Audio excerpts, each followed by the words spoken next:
పిల్లలు పేరెంట్స్ మెచ్చిన university సంకల్ Chand Patel university Gujarat.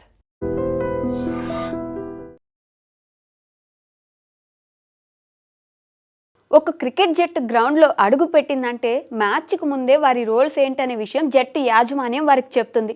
జట్టు విజయంలో ఎవరు ఎలాంటి రోల్ ప్లే చేయాలో ప్రతి ఒక్కరికి క్లారిటీ ఉంటుంది. అయితే ఇలాంటి రోల్ ప్లే కాన్సెప్ట్ టీమిండియాలో లేనట్టు అర్థమవుతుంది. ప్రస్తుతం వరల్డ్ కప్లో టీమిండియా ఆడుతున్న విధానం చూస్తుంటే ఇది నిజమే అనే అనుమానం కలుగుతుంది. జట్టులో ఒకరితో ఒకరు సంబంధం లేకుండా నీ ఆట నువ్వు ఆడు, నా ఆట నేను ఆడుతా అనేలా ఆటగాళ్ల మైండ్ సెట్ ఉన్నట్టు క్లియర్గా తెలుస్తుంది. గతంలో టీమిండియాకు ఇలాంటి పరిస్థితి ఎదురు కాలేదు. జట్టు ఆడుతున్నప్పుడు ఎవరు యాంకర్ రోల్, ఎవరు సపోర్టింగ్ రోల్, మ్యాచ్ను ఎవరు ఫినిష్ చేయాలో క్లియర్గా ఉంటుంది. అయితే టీమిండియా హెడ్ కోచ్గా గౌతమ్ గంభీర్ జట్టులో అడుగుపెట్టినప్పటి నుంచి ప్లేయర్ల ఆలోచన విధానంలో మార్పు వచ్చింది. జట్టులో అందరూ యంగ్ ప్లేయర్లు కావడంతో ఓవర్ నైట్ స్టార్స్ కావాలని ఆరాటం వారిలో ఎక్కువగా కనిపిస్తుంది. వచ్చామా, దుమ్ము రేపామా, హెడ్లైన్స్లో నిలిచామా అనే ఇంటెన్షన్తో మన ఆటగాళ్ళు ఆడుతున్నారు.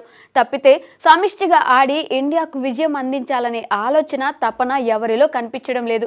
జట్టు గాడి తప్పుతుంటే వారిని సరైన దారిలో పెట్టడం కోచ్గా గంభీర్ బాధ్యత. అయితే గంభీర్ ఈ విషయంలో సక్సెస్ అయ్యాడా, ఫెయిల్ అయ్యాడా, అసలు టీమిండియా డ్రెస్సింగ్ రూమ్లో ఏం జరుగుతుందో ఇప్పుడు చూద్దాం. అగ్రెసివ్ కోచ్గా టీమిండియా హెడ్ కోచ్ గౌతమ్ గంభీర్కు పేరుంది. జట్టు విజయాల కోసం తనదైన శైలిలో భారత జట్టులో ప్రయోగాలు చేసి విజయాల కోసం ప్రయత్నిస్తూ ఉంటాడు.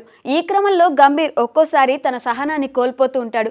కొన్నిసార్లు ప్లేయర్లపై ఆగ్రహం తెచ్చుకున్న సంఘటనలు కూడా ఉన్నాయి. తాజాగా ఇలాంటి సీన్ ఒకటి చోటు చేసుకుంది. టీమిండియా యువ ఓపెనర్ అభిషేక్ శర్మపై గౌతమ్ గంభీర్ తన సహనాన్ని కోల్పోయాడు. అభిషేక్ శర్మపై తీవ్ర ఆగ్రహానికి గురవడం ఇప్పుడు తీవ్ర చర్చకు దారితీస్తుంది. టీ20 వరల్డ్ కప్ 2026లో టీమిండియా సెమీస్ ఆశలు సంక్లిష్టంగా మారిన సంగతి తెలిసిందే. ఈ మెగా టోర్నీలో ఇండియా సెమీస్కు క్వాలిఫై కావాలంటే మిగిలిన 2 మ్యాచ్ల్లో విజయాలతో పాటు అదృష్టం కూడా కలిసి రావాలి. ఈ క్రమంలో మొదటి జింబాబ్వేతో జరగనున్న మ్యాచ్ కోసం టీమిండియా సిద్ధమవుతుంది. ఈ కీలక మ్యాచ్ కోసం ఇప్పటికే చెన్నై చేరుకున్న టీమిండియా ప్రాక్టీస్లో కసరత్తులు చేస్తుంది. టీమిండియా వేదిక చేరుకోవడానికి ముందు టీం బస్ ఎక్కిన తర్వాత అవుట్ ఆఫ్ ఫామ్లో ఉన్న అభిషేక్ శర్మను కోచ్ గంభీర్ క్లాస్ పీకినట్టు తెలుస్తుంది. ఈ వరల్డ్ కప్లో 4 మ్యాచ్లు ఆడిన అభిషేక్ 3 డకౌట్లతో 15 పరుగులు మాత్రమే చేసిన అభిషేక్పై గంభీర్ సహనం కోల్పోయాడు.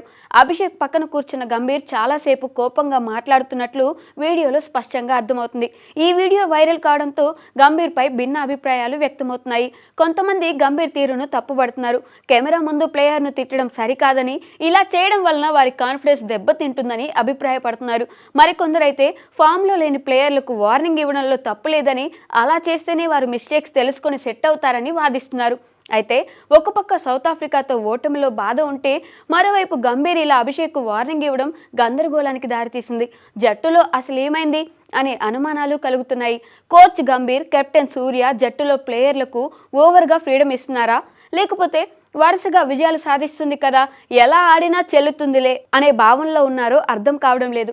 ఏదైనా జట్టులో మిగిలిన 2 మ్యాచ్ల్లో అయినా ఆటగాళ్ల బాధ్యతగా ఆడి జట్టును సెమీస్కి చేర్చాలని ఫ్యాన్స్ కోరుకుంటున్నారు. మరి సౌత్ ఆఫ్రికాపై సూపర్ 8లో ఘోరంగా ఓడిన టీమిండియా ఎలా కంబ్యాక్ ఇస్తుందో చూడాలి.